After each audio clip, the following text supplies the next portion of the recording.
So evidence-based investing is a phrase that's banted around by those that embrace our investment philosophy, which leverages academic research to develop and diversify portfolios.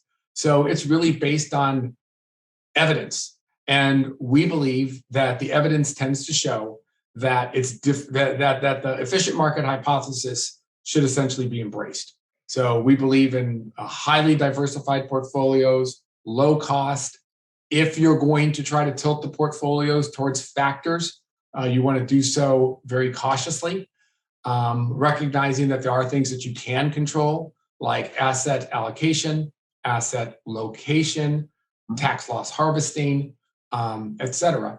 But we really have faith that the evidence suggests that markets are generally efficient, and that we need to put our efforts in other areas of wealth management beyond trying to beat the market.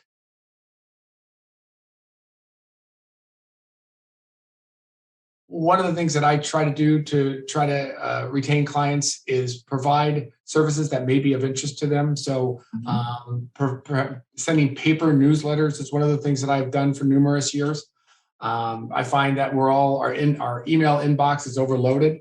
So providing something that they can have in hand and carry with them, and pull out when they're waiting for an appointment or something may be of value. Another thing I used to do quite a bit, obviously we've had to put these on hold due to the pandemic, is client events. We used to have client events, within our branch or at a country club.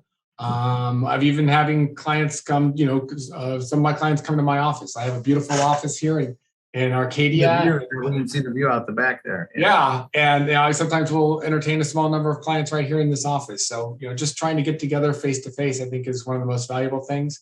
And as the economy reopens, I'm looking forward to doing more of that.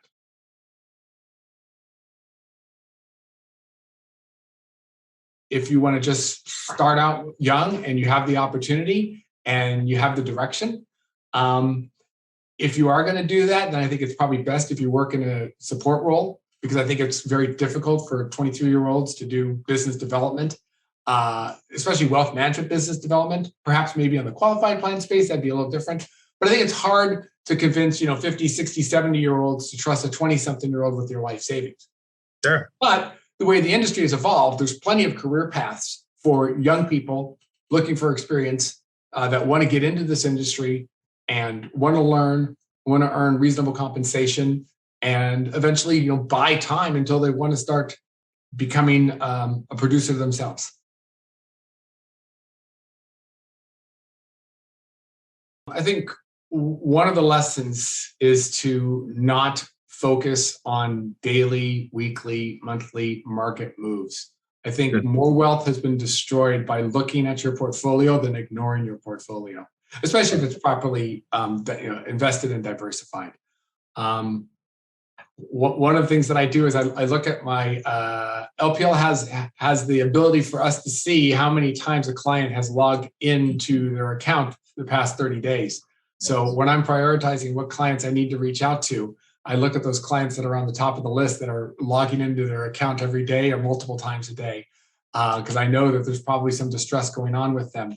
And I think it's important to have those kind of conversations. The great John Bogle said, create an investment plan, put the statements in a drawer for 30 years, and then open up the last one 30 years later, and you'll be very pleased with what you see. And I think time and time it gets proven that when things look bad and it looks like, oh gosh, this is going to be the time it's not going to recover, it always has. And past performance is no guarantee of future performance, but capitalism will prevail eventually somehow. And just be patient and ensure that you have a portfolio that be sure that your goals have the luxury of being patient. And if they don't, then you need to have a different portfolio.